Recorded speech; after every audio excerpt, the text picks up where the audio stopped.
DeBose. Welcome to The Daily Show. Oh, thank you. Thank you so much. I don't think I was supposed to put my hands on the table. No, we're yet. talking. We're talking. What are you talking about? Yeah, man, welcome to. It's really good to have you here, especially now. Like, you know, some people, if they're Broadway aficionados, have seen you. You know, you've been. I think you've been grinding at this thing in Broadway for 10 years. Yeah. Right? Yeah. Where you've done everything, every different type of production. You're a consummate performer, singer, dancer, actress, everything all in one. But it feels like this is your moment. Like, you know, where the overnight success comes together after 10 years? It feels like that's that moment. Does it feel the same way for you? Yeah, I hesitate to say it, but yes. Why do you hesitate? Because I'm really enjoying it. Like, I'm having fun. I don't want it to go away. You know, moments, they're moments. They're like, they're fleeting, ephemeral, fleeting. No, not at all. But like COVID is a moment, and look how long it's going for. You know what? You're not wrong. Yes. So, I'm whatever it is, however anyone interprets it, I'm just enjoying whatever this is while it lasts. Because it's been really fun. I mean, it's not every day you get to make a movie with Steven Spielberg and what you're asked to execute is actually something that you do. I was like, oh, I have to do other kinds of homework, but the bones of what this job is, I got that. I love that. This is great. I love that. And Yeah. I mean, you know, it's also unique to be in a position where you're having fun, the audience is having fun watching you have fun, and then the critics are having fun as well. Like, that's the perfect combination of what you'd like in art, you know? Because Screen Actors Guild nomination, right? Yeah. Golden Globe winner, congratulations. Thank you. Right? Thank you very much. Like, it just feels like you're in this world. NAACP award as well, I should mention. Yes, that's also another nomination. I was really honored I'm honored by it all. I'm very grateful for the opportunities to be seen, especially for artists of color. Right. Like, it feels like we're all starting to have a different kind of moment right now. And most of our work is not only being seen, but considered and valued in different ways. And so that's really the heart of why I'm so excited. I think it's an honor for anyone who gets to talk to you because of what you're doing in all of the mediums you're doing it in. Like, triple threat gets thrown around a lot. You know, people are like, oh, you're a singer, you're a dancer. But you really are that, you know? SNL was one of the best examples. Congrats, by the way. Oh my God, thank you. Thank you. I had a lot of fun on that show. You look like you did. You did so well that, like, I've seen people crush it on SNL. I have seen very few people crush it to the point where people watching are like, where's her SNL? Where's her show? Now that would be fun. No, people were saying that. People were like, when is Ariana doing her own thing? Well, that's cool. I'm actually not so shy about the fact that I really want to bring the, like, variety show back. Like, I really want to do it. So if anybody wants to hit me up on that, cool. It seems like to me you are soon becoming the puzzle piece that everyone is going to have to figure out how to fit around. That's cool. I've never had that. No, I don't feel like I've ever had that. I genuinely feel like that is what you are very quickly becoming. I mean, West Side Story is... Few films get remade with as much pressure as this one has had. Yeah. You are playing a role that is arguably one of the most important roles in not just film history, but then, like, in the history of so many Latina actresses, where they go like, this was it, you know, this was the Rita Moreno moment that changed film for a lot of people. It had an influence in your life. Yes, it did. I mean, I saw it when I was, gosh, I guess felt like 6 or 7, you know, and I didn't understand who she was, but I understood she sort of looked like me, and I wanted to dance just like her. And then not until my adulthood did I really understand the full spectrum of what West Side Story did for her, what she came to mean to our community, but then also the struggles that she faced after winning an Oscar. You know, it's like she became the first Latina to win an Oscar, and then all of a sudden there was no work. Right. So she had to find other ways to expand her career, and it makes me very sad that was her experience, but also when you look at her breadth of work, she showed you that Latinas are not, we don't just do this, we do this. And that's really cool. I mean, I think specifically related to West Side Story, my being Afro-Latina, that makes me especially proud of what I've been able to accomplish, because we really are not represented on screen. And I don't think that any film is a perfect film, but I do think the fact that my inclusion in this film, we're we're the beginnings of getting it right. I like that. And if Steven can do it, one of the greatest directors of all time, because he is, then I think everybody else can. He's one of the greatest directors of all time, but you said no to him when he asked you to read lines in the audition. I did, but that was simply because I had found out about this audition very, very last minute. I was on Broadway at the time. I was playing Donna Summer, which was a very challenging role for me, and leading a company, it takes a lot out of you. And I don't make a habit of going into a room with anyone in it and being unprepared. Do you? Do you like being unprepared? But if I, like, that's the difference. If I walked into a room and Steven Spielberg was in this room, let's say I walked into the elevator in this building and then it was Steven Spielberg, and then he said, Trevor, I need you to read these lines. I'd just start reading the lines. You start reading them? I wouldn't be like, no, Steven Spielberg, I haven't prepared. I would just read. You said no. I said no, because I was like, I'm not prepared to show you a viable interpretation of this character. And I would rather do that I'd rather give you something that's usable than give you something that's like, oh my God, thank you so much for coming in, and next. Like, if I was gonna do it, it already took a lot of guts for me to walk into the room because I didn't actually believe that I'd ever be considered for the job, let alone get the job. Then I was gonna do it and do it well. In a way, I feel like you saying no to doing it incorrectly and wanting to do it your way and the best way possible is part of your character. Like, that's who Anita sort of is in West Side Story. It is. That is who she is at her heart. And I think a lot of my characters, like, there are different bits of me within them, and that is the part of me that is Anita. So, before I let you go, I'd love to talk about one of the most just like amazing moments in film, and that is when a character who has created a moment in history comes back to the film.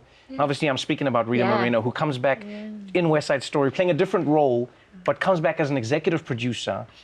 And then you're in a scene with her. I wonder if that was a lot of pressure for you. Was there any moment that you shared with her where you were like, okay, this is my thing that I've sort of inherited from her, and I have the opportunity to turn it into what I want? I mean, we spoke briefly at the beginning of the process, but she was very supportive. Thank God. She made me feel very comfortable and just encouraged me to bring everything that made me unique to the character, and just gave me permission in her own energetic way to fly. And now the scene you're talking about it's deep, heavy subject matter, and so I sort of shifted into just focusing on who the characters were and playing the truth of the characters. Because if I'd actually thought about, all right, now you're going to yell at Rita Moreno. I don't think anybody, if it hadn't been me, I don't think anybody would have been comfortable with doing that. Right. So. Well, you know what? You did it. You looked more than comfortable. I mean, you're just sailing. And congratulations on the award. Congratulations on the nominations and everything that you're going to achieve. Thank you for joining me on the show. Thank you. Thanks for having me. So happy to be here. So I am beyond excited to have you here because, like, you have come in and genuinely changed in many ways the people perceive not just late night but television. Because I remember when you started on the show, everyone was like, "Oh, who's this guy? He's starting at like 12:37 at night, and what's this thing going to be?" And overnight, you took what was once considered a fringe time slot and turned it into the biggest explosion thanks to your ideas, including carpool karaoke.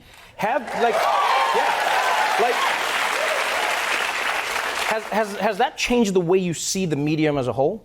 I don't think so. I think we always thought that's what we were going to do we were going to try to. You know, we didn't know that it would happen. We had no idea that it would or could happen as quickly as it did. Right. But essentially, my ego won't allow me to recognise that I'm making a show that airs at 12:37 at night. Right. If I think about that too long, I'll just really get depressed.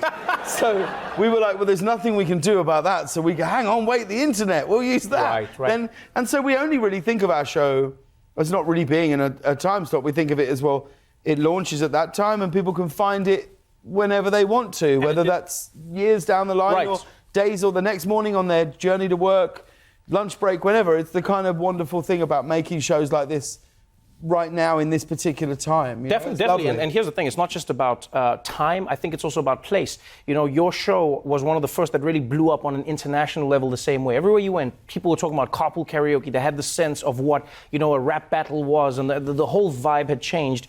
When you were making carpool karaoke, though, a lot of people don't know this, you guys struggled to get people on that show. Oh, we couldn't get anybody. Yeah, we couldn't get... I mean, honestly... Because now everyone's like, James, when am I coming on your show? Yeah, it's kind of lovely, but we couldn't... I mean, honestly, I really always believed in the idea. Yes. I always thought, I think this is a good idea. Yes. But there's quite an interesting game, actually, you can play with the audience.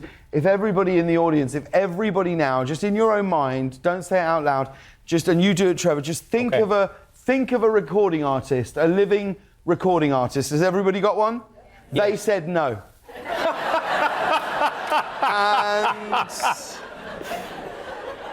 it's not a lie, it's the true, absolute truth.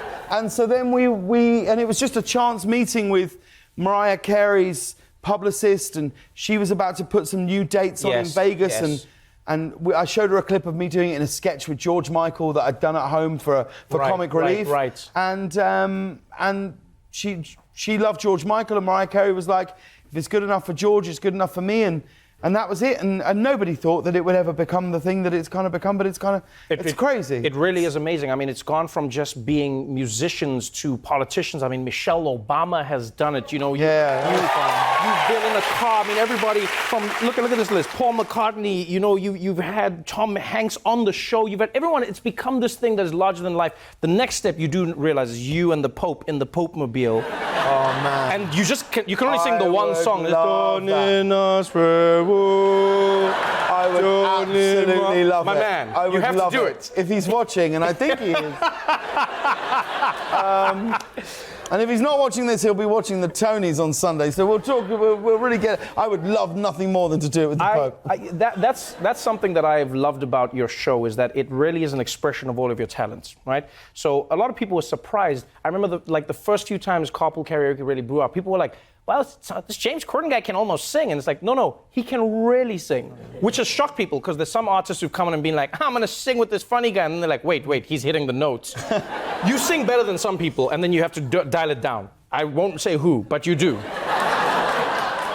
And that's why you have won Tony Awards, because you are an actor. Yes, we know you as a host, but you're an actor, you're a performer, and you've loved theatre your whole life. Yeah, I mean, I'd never really hosted. I used to host a show back in the UK, which you came on, actually. But that was my only real time hosting anything. But really, what I'd ever do is be in plays, or I would write, sitcoms and things in the UK. I never thought that I would.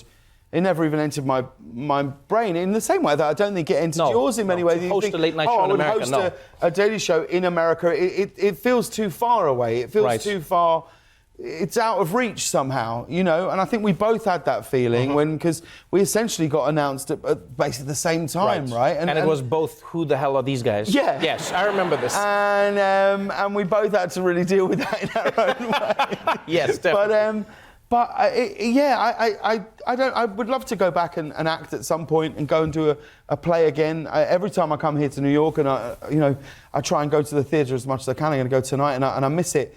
I miss it hugely, but at the same time, I feel in no place where I want to stop this kind of glorious journey that I'm on at the minute. Yeah. I love it. I love I don't know what I've done to sort of deserve such memories. Do you know what I mean? That's how it feels every day, really. That's beautiful, man. But the Tonys is like an expression of a world that you've adored for a long time. This is your second time hosting. Yeah. What's impressive is that you're doing the Tonys and you've done the Grammys. It feels like you have more fun at the Tonys. The Grammys are fun, but it feels like you have more fun at the Tonys. Oh, yeah. What makes them special?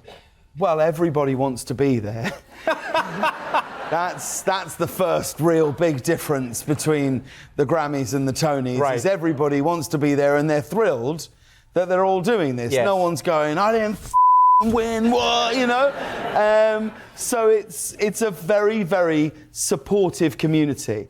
That entire community of Broadway, these are a load of people who are squeezed into 12 blocks. Yes. Back-to-back theatres, and they know each other and they're friends. And these are people who 8 times a week, like, look, you think you work hard, I think I work hard, but like when you're doing a play or a musical, 8 times a week, with 1 day off. That is absolute graft. And the reason I want to host the Tonys and the reason I want to really try and make it the best show I can is I believe that per square metre there is no room on earth that holds as many talented people as that room does. And it's a show where, and I think you just want to celebrate these people who are so gifted, they are so talented, that they put on a show every day. Right. And in a world where we are living increasingly on our phones and tablets, iPads, all those things, we are all searching for a live collective experience, an experience to be together. And these are the people that provide that. So we're really going to try and make the best and biggest show we can. I mean, it's terrifying. I've had real moments this week where I thought, I should have just left it at the one I did with Hamilton, and that was a real success. I should have just gone out there, but I really hope we're going to do it. We're certainly going to stop at nothing to make it a celebration of a group of people that I think, at the absolute minimum, deserve to be celebrated on television at least once a year. I'll tell you this, I've never seen James Corden not do something at 110%, so it's going to rock, man. We'll see you at the show. I hope so. Thanks. Thank you for being on the show, my friend. Please welcome Michael R. Jackson.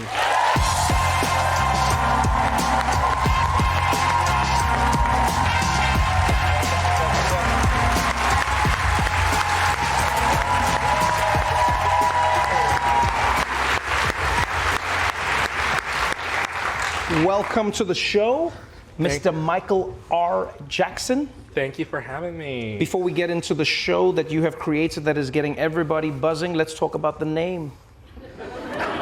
Let's talk about it. How many people do you disappoint when you show up? I mean, like, not now, obviously. Maybe now it's more like a surprise, but like Michael R. Jackson, people just see Michael Jackson. I don't know. I think like I always get people to perk up a little bit when they hear like my name precedes me. You just show up there, Mr. Mr. That's Jackson. right. Yeah. And then was the R always? The R was always there, I'm assuming. I kind of dropped it in there to Okay. make a distinction. Well, that's on Facebook. I'm the living Michael Jackson. I like that. It's the only other person who I think has this is Michael B. Jordan. That's right. Right. He interned at all my children. I interned at all my children when he was like a kid working there. It's really weird. There's a connection. There is. Look at it. All the famous names, people going on to create their own famous things, Yeah. and that's exactly what you've done. A Strange Loop. Congratulations, 11 Tony Award nominations. Thank you.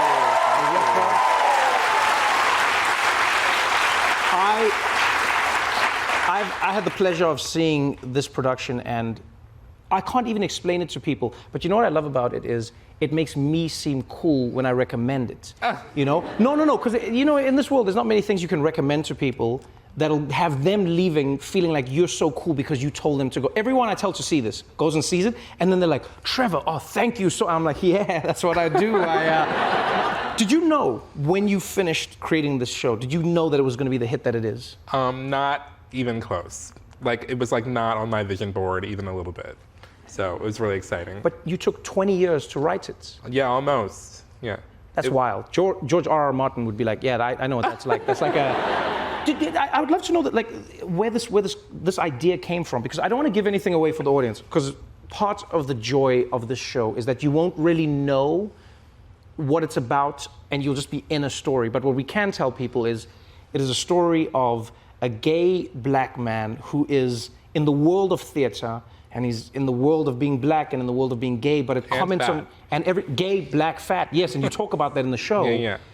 One of the funniest shows I've ever seen, one of the most poignant shows I've ever seen. People crying, people laughing, like that. I see why it took 20 years. Yeah. It just started off. I was about 23 years old. I'm 41 now, and I had just graduated from undergrad playwriting at NYU. I didn't know what I was going to do with a BFA degree. I was living in this old lady's bungalow-style house in the middle of nowhere, Jamaica, Queens, which if you live in New York, that's like all the way to the end of the E or the F train, and then you take a bus that's like 10 minutes to get to the house. It was crazy, and I was just like, didn't know what I was going to do with my life, and so I started writing this monologue called Why I Can't Get Work, and it was just about, a young black gay man walking around New York wondering why life is so terrible. So, and sort of the show sprang from that sort of primordial soup. I didn't know that it was true that you worked as an usher at the Lion King. Yeah, I worked at when the Lion King used to be at the New Amsterdam Theater, and I worked there for 5 years. I did like 4 years of Lion King and a year of Mary Poppins, and then I did a couple of years later a seasonal stint of Aladdin. So I ran through the whole Disney pantheon. Was there anything that you saw where you were like, I don't ever want to see this again in a Broadway show, so I'm going to create something differently? Or was there something you saw that inspired you that made you want to create the show the way you did? Well, it was kind of both. It was a strange loop. Ooh. Ooh, I like what you did there. Okay. Yeah, like, you know, you're standing in the back of the theater, you're ringing the bells, you're watching the audience night after night after night, show after show. You get a little bored. But luckily, you know, I was there with my thoughts and just sort of thinking through the show. We used to have to stuff the playbills, and sometimes I would write little ideas that would go into the show on the back of the inserts. Right. For like today, this understudy is in or whatever, and I would collect them and they would be in all my pockets when I got home. But so it was wild. But I never expected that anything would come of it. But I just was doing it to sort of keep myself sane. What do you think you have taken away from this? You know, I saw so many people in the audience who were touched for different reasons. You know, if people grew up in a religious family, I saw them connecting with the show in a different way. If people, you know, had issues with their identity growing up, or maybe they were bullied, maybe they're struggling today. It doesn't matter what it was. You're looking for work in America. You know, you're just trying to get by. You're trying to find friends, love. All of these themes are touched on. And I watched people in the audience feel something. I watched everyone walked out just making sounds. That's when you know. No one said anything. Everyone was just like, It was beautiful. But then I wondered what you got by creating this, like for yourself. Did it change anything in your world? I mean, I guess for me, the best part of the show has been actually talking to people after when it lets out. Because what I've been finding is that for some people, the show is a mirror, and for other people, the show is a window. And that seeing people there together experiencing the same thing but through those two different lenses creates a really powerful energy that sort of goes up onto the stage, goes to the actors on stage, and they send it back, and it really brings the audience into the loop of the show, of the character's mind that we're in as we're watching. You had a great I forget what was the phrase you called it. You said it was like it was a big gay black and queer ass American Broadway show. I love that. Yeah. I love that. You know what I loved about that? Yeah, it was what you just said. I've seen some shows where, you know, if an audience is, let's say, from New York, they really get the show. If they're not from New York, maybe they don't enjoy it as much. Or if the audience is black, maybe they get it more or less. This was one of those shows where everyone was enjoying it from a different perspective. Yeah, there's a lot of different reference points sort of in it, because that's kind of what it's like to be a person. You're made up of all of your reference points, your history, your different memories, everything. And so the main character, Usher, that's his name, he loves a lot of different things, and he hates a lot of different things. And so my sort of hope was, by exposing the audience to that, everybody can sort of meet Usher and the show wherever they are, and they can take from it what they need to, and that the show is sort of promoting a spirit of inclusion for anybody who decides to come in and stick it out. I don't think anybody's sticking it out. I will tell you now. No, genuinely. Well, no, there's some difficult moments for some people. But you know what? I think that's what made it so amazing. Is it's not difficult for the sake of being difficult. It's difficult in like a life way. It's not gratuitous. It's not at all. And I've seen shows where audiences go, I'm uncomfortable. Right. But here it was people experiencing the discomfort that somebody else may be living through. Yeah, and because that's what the character and I am trying to do. Is we're trying to get the audience to feel what it's like to walk in this skin that they may not be, either that they don't feel familiar with, or that they feel familiar with but feel unseen, unheard, or misunderstood. It's phenomenal. It's one of the funniest, most intelligent, just everythingnesses that you put. I hope you win every single Tony Award that you're nominated for. Congratulations. Thank you. Everyone needs to go watch the show. Thank you for being here. A Strange Loop is nominated for 11 Tony Awards. It's now playing at the Lyceum Theatre on Broadway.